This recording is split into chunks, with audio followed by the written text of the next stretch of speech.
Hello everyone, आज हम लोग पढ़ेंगे हड़प्पा सभ्यता की नगर निर्माण योजना। ठीक है, और मोहनजोदड़ो में कैसा था, क्या चीज़। तो हड़प्पा सभ्यता का कुल मिलाकर के नगर निर्माण योजना के बारे में बात करते हैं। सिंधु सभ्यता या हड़प्पा सभ्यता, दोनों में से कुछ भी कह सकते हैं। इसकी विशेषता ये थी कि इसमें नगर बहुत सुंदर बनाए गए थे। नगर निर्माण एक योजना के अनुसार किया गया था। ठीक है ना, कैसे एक योजना के अनुसार किया गया था। अब जितने भी नगर हड़प्पा सभ्यता में हमें नजर आते हैं वो सब में कहीं ना कहीं समानता दिखाई देती है, एक जैसा दिखाई देता है।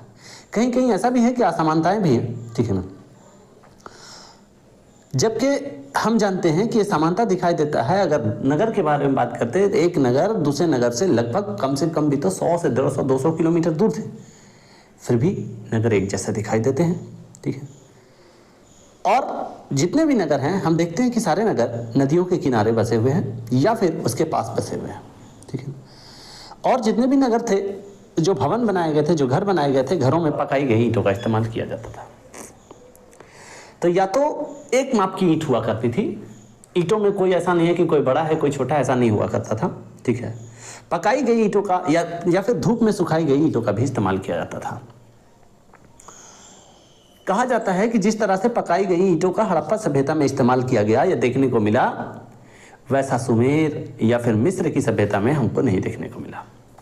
नगर निर्माण में अगर बात करें तो सड़कों को, गलियों को गंदा पानी निकलने के लिए बहुत बेहतरीन से गलियों की व्यवस्था की गई थी, नालियों की व्यवस्था की गई थी। यानी कि एक खास विशेषता अगर कहें नगर निर्माण की खास विशेषता मोहनजोदड़ो की हड़प्पा सभ्यता की, तो वो निकासी थी, वो जल निकासी की व्यवस्था थी। इसी तरीके से घर भी एक योजना अनुसार बनाया गया था, एक बहुत बेहतरीन प्लानिंग के साथ बनाया गया था। तो नगर निर्माण के बारे में बात करें तो नगर कैसा था, आइए इस बात पे डिस्कस करते हैं कि नगर कैसा था। क्या एक नगर था, एक स्तरीय नगर था, 2 स्तरीय नगर था, आइए इस टॉपिक पे बात करते हैं।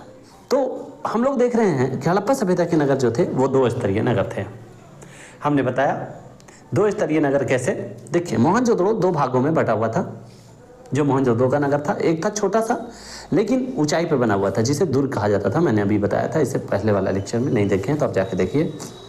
दूसरा जो बड़ा था लेकिन नीचे बना हुआ था, ऊंचाई पे बने हुए को क्या कहा जाता था, दुर्ग कहा जाता था, और नीचे वाले को निचला शहर या लोअर टाउन के नाम से जाना जाता था। यहाँ दुर्ग या सिटाडेल के नाम से जाना जाता था, जो ऊंचाई पर बने हुए नगर थे, ऊंचाई पे बने हुए भाग थे। अगर बात करें कि दुर्ग का निर्माण यानी कि किलों का निर्माण किस प्रकार होता था, तो वो कच्ची ईंटों के चबूतरा बनाया जाता था और उसके ऊपर दीवार से घेर कर निचले शहर से एकदम अलग कर दिया जाता था उस चबूतरे को, और फिर उस पर घर बनाया जाता था। यानी कि एक नीचे चबूतरा पहले बनाया गया और इस चबूतरे को निचला शहर से अलग करके इसके ऊपर फिर घर बनाया जाता था, इसके ऊपर ऐसा। तो दुर्ग की घेराबंदी आखिर क्यों की जाती थी। घेराबंदी करने का वजह यह था, पहली तो बात यह है कि अमीर गरीब तो हो गए यहाँ पे, दूसरी बात है बाढ़ या आक्रमण से बचने के लिए ये घेराबंदी कर ली जाती थी। तो ऊपर ये जो घेराबंदी किया करते थे, किलों को या घेर करके दुर्ग को घेराबंदी कर दिया करते थे, इसका मतलब बाढ़ से या अटैक होता है, आक्रमण हो गया, तो इससे सुरक्षा के लिए ये सब किया करते थे।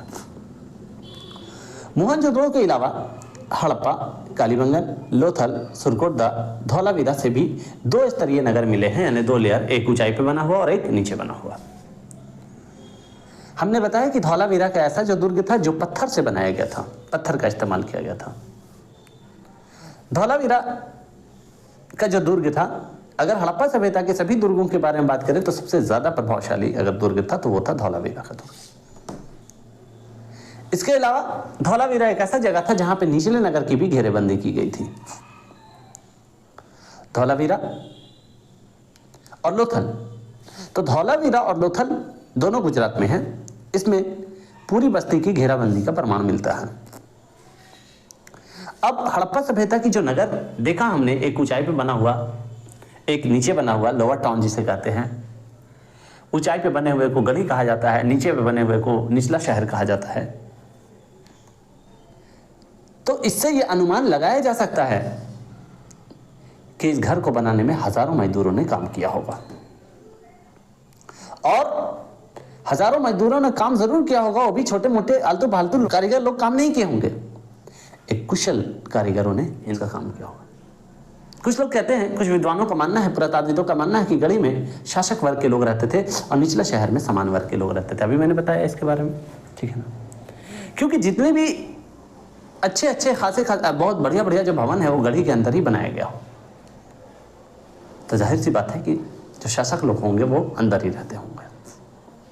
इसके बाद अब बात करेंगे कि मोहनजोदड़ो का जो स्नानागार है, और ये क्वेश्चन अक्सर पूछा जाता है मोहनजोदड़ो का विशाल स्नानागार के बारे में। मोहनजोदड़ो का सबसे प्रमुख भवन के बारे में बात किया जाए तो वो था विशाल स्नानागार, या ग्रेट बाथ कहते हैं इसको इंग्लिश में, ठीक है। ये कैसा था? ये ऐसा था, यहाँ पे देख रहे हैं, ये है स्नानागार, ये स्नानागार है, आयताकार है। आइए आगे देखते हैं। तो मोहनजोदड़ो का स्नानागार जो है वो कहाँ बना हुआ होगा? जाहिर सी बात है ये दुर्ग के भीतर बना हुआ होगा। आयताकार था ये, और चारों ओर से गली थी और गलियारे से ये घिरा हुआ था। इसकी लंबाई जो है वो स्नानागार की करीब 12 मीटर लंबाई थी, चौड़ाई 7 मीटर थी और गहराई लगभग 2.5 मीटर थी, लगभग 2.5 मीटर थी। तो 2.5 मीटर लगभग गहराई थी। इसमें स्नानागार में जाने के लिए, प्रवेश करने के लिए दक्षिण और उत्तर सिरों पर सीढ़ियां बनाई गई थी नीचे उतरने के लिए स्नानागार में। जो जमीन जो होता था जहां पानी रुकेगा, वो फर्श के निर्माण में बड़े सावधानियों के साथ ये काम किया गया था, और ये पक्की हुई ईंटों का बनाया गया था, पक्की हुई ईंटों का। जो जलाशय है, इनके तीनों ओर कमरे हुआ करते थे, साथ साथ कहा जाता है जो शायद 2 मंजिला हुआ करते होंगे। अब इन कमरों में कौन रहा करते थे? तो कहा जाता है कि इन कमरों में शायद पुरोहित रहा करते होंगे। वहीं पे एक कमरा और मिला है मुझे, जहां पे एक बड़ा सा कुआं मिला है।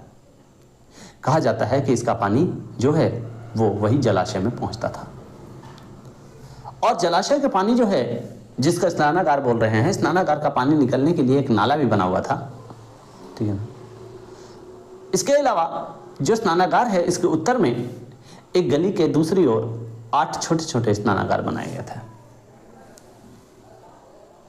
और जितने भी स्नानाघर जो है, स्नानघर मतलब बाथरूम, तो वो बनाए गए थे।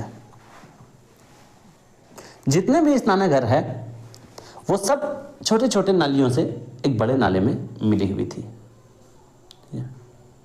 कहा जाता है, पुरातत्वविदों का अनुमान है ये, वो लोग ये मानते हैं कि जलाशय का इस्तेमाल जो हो रहा होगा, कोई ऐसा फेस्टिवल, कोई ऐसा अनुष्ठान होता होगा, इसमें लोग करते होंगे, ऐसे मानते हैं कुछ लोग। यानी कि कोई फेस्टिवल में इसका इस्तेमाल किया जाता होगा, जिसमें नहाने के लिए इस्तेमाल किया जाता होगा। इसी तरीके से धौलावीरा में भी एक जलकुंड मिला है हमें, इसका इस्तेमाल भी शायद अनुष्ठान के लिए, यानी कि कोई ऐसा पर्व या त्यौहार कुछ मनाते होंगे जहाँ पे स्नान किया जाता होगा, और खेतों की सिंचाई के लिए भी इस पानी का इस्तेमाल किया जाता था। तो हड़प्पा सभ्यता के बारे में हमने पढ़ा, और हड़प्पा सभ्यता में विशाल स्नानागार में जो मोहनजोदड़ो में स्थित था उसके बारे में हम बात किया। अब हम लोग बात करेंगे अन्नागार के बारे में। अन्नागार जहां पे अनाज रखी जाती है, क्योंकि जो मेसोपोटामिया जो था, वहां पे जो उत्पादन जो एक्स्ट्रा हो जाता था, या फिर जो टैक्स हुआ करता था, जो उसको वसूला जाने वाला जो टैक्स होता था, उसके अनाज को मंदिर में रखा जाता था। पहले जब एक्स्ट्रा हो गया या फिर टैक्स ज्यादा हो गया, तो उस अनाज को मंदिरों में रखा जाता था मेसोपोटामिया में। लेकिन सिंधु सभ्यता में ये बिल्कुल अलग है। सिंधु सभ्यता में इसको इकट्ठा करने के लिए अन्नागार बनवाए गए थे। ऐसे अन्नागार कहाँ कहाँ मिले हैं? ऐसे अन्नागार हमें मोहनजोदड़ो, हड़प्पा, कालीबंगन, चंद्रद्रोह, लोथल और जैसे अलग अलग जगह पे प्रकाश में आए हैं। इन्हें भी गढ़ी के अंदर बनाया जाता था। अगर बात किया जाए कि कुल अन्नागार में सबसे बड़ा कहाँ का था, तो वो आंसर हो जाएगा मोहनजोदड़ो का अन्नागार। मोहनजोदड़ो का अन्नागार सबसे बड़ा था, जो कि 45.72 मीटर लंबा और 15.23 मीटर चौड़ा था। इसका जो दरवाजा था, जो अन्नागार बनाया गया था, उसका दरवाजा नदी की ओर खुलता था। अब आगे बात करेंगे हम लोग कि मोहनजोदड़ो से एक विशाल भवन का खंडर हमको मिला है, और ये जो है खंडर पहले खंभों पे टिका हुआ है, ठीक है ना, जो कि 20 खंभों पे। कहा जाता है कि शायद हो सकता है कि ये मुख्य बाजार रहा होगा, ठीक है। तो ये मोहनजोदड़ो से हमें मिला है। इसके बाद अब जो है नेक्स्ट टॉपिक पे बात करते हैं, जिसका नाम है लोथल का गोदीबाड़ा। लोथल का गोदीबाड़ा, जब लोथल का उत्खनन हुआ तो यहाँ एक बहुत विशाल जलकुंड हमको पता चला, ठीक है। ये जो विशाल जलकुंड था ये लगभग 218 मीटर लंबा था, 37 मीटर चौड़ा और 3.3 मीटर गहरा था।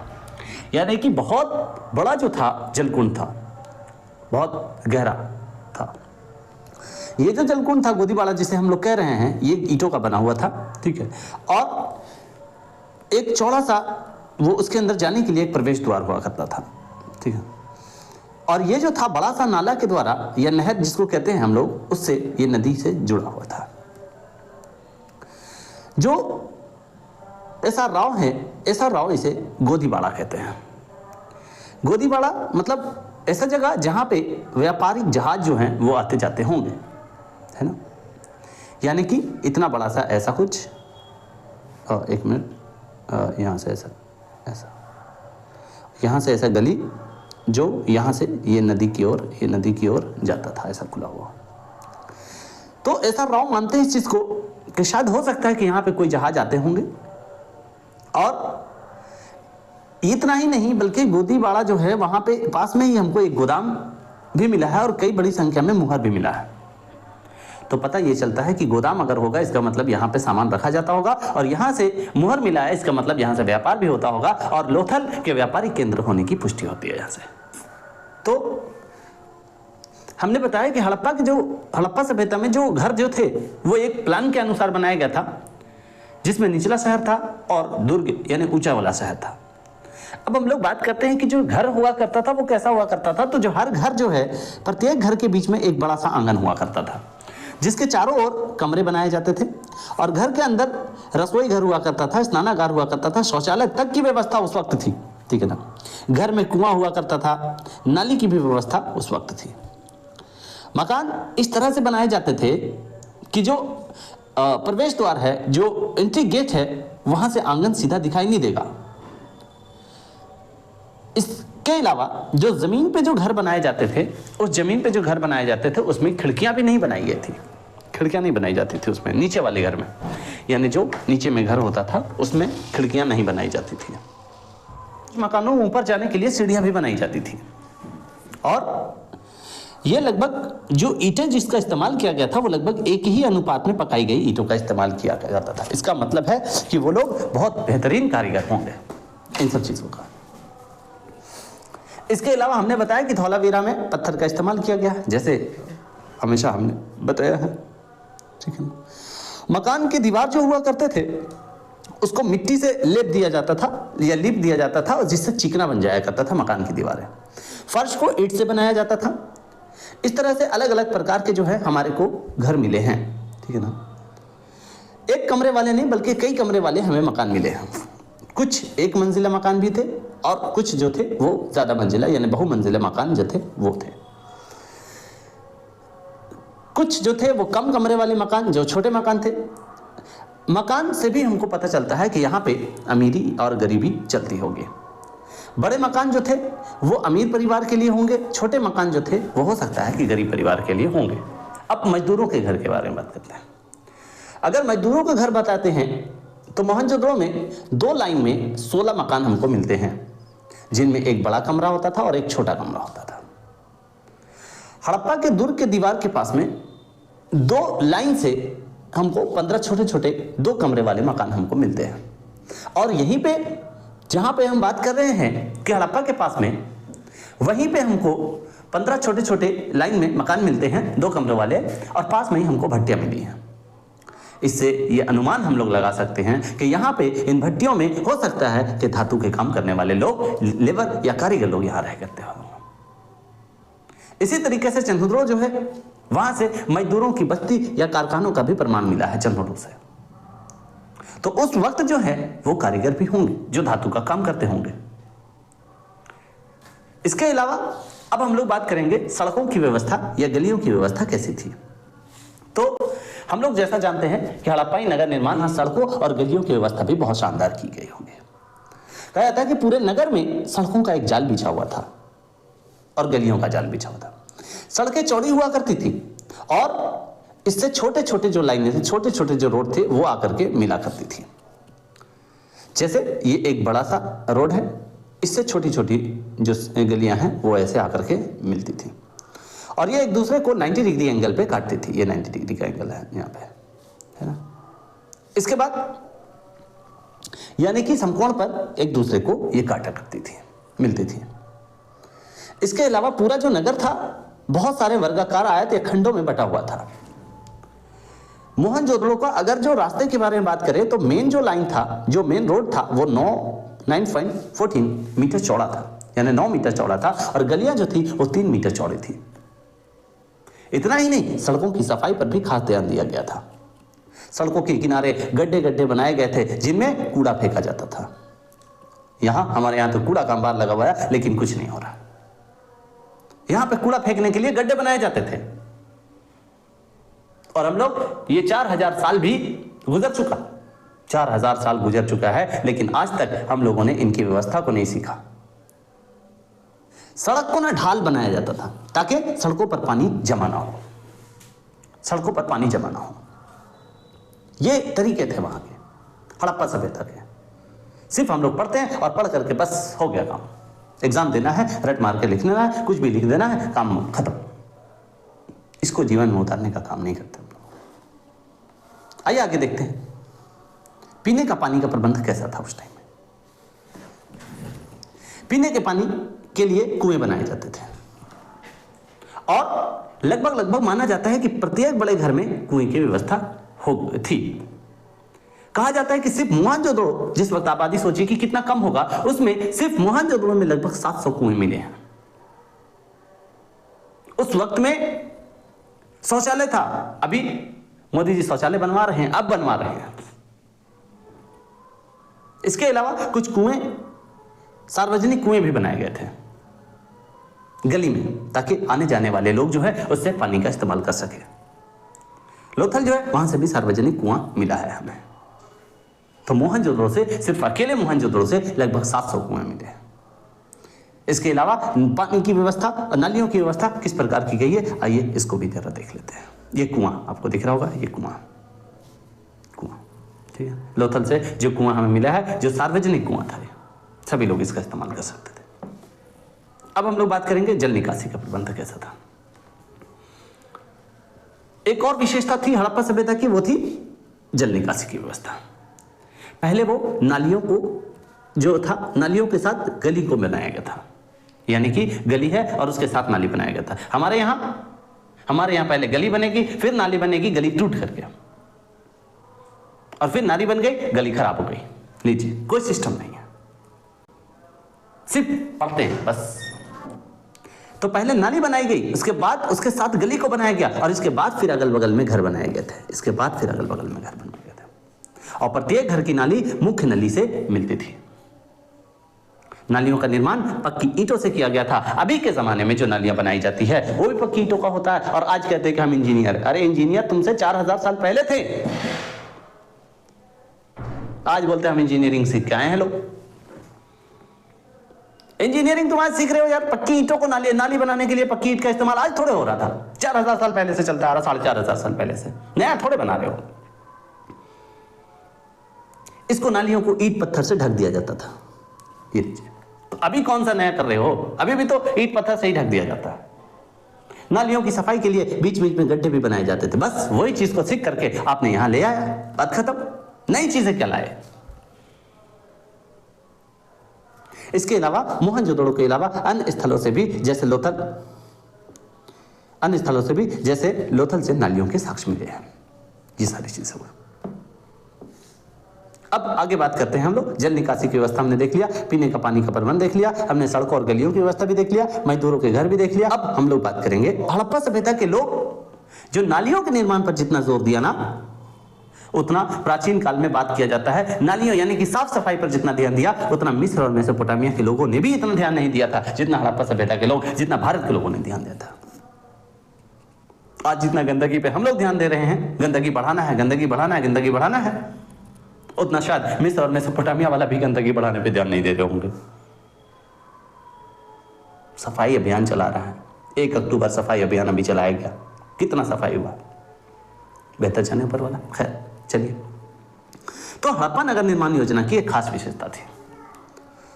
एग्जाम में यही आएगा कि हड़प्पा नगर निर्माण योजना के बारे में क्या जानते हैं, लिखिए। तो गलियों को, नालियों को, सड़कों को, घर कैसे बनाया गया था, ये सारा चीज आपको लिखना है। 5 नंबर का क्वेश्चन शायद हो सकता है आ जाए 12th एग्जाम में, और ऐसे तो 150 वर्ड और 250 वर्ड में लिखने के लिए मेंस वगैरह में भी आता है कभी कभी।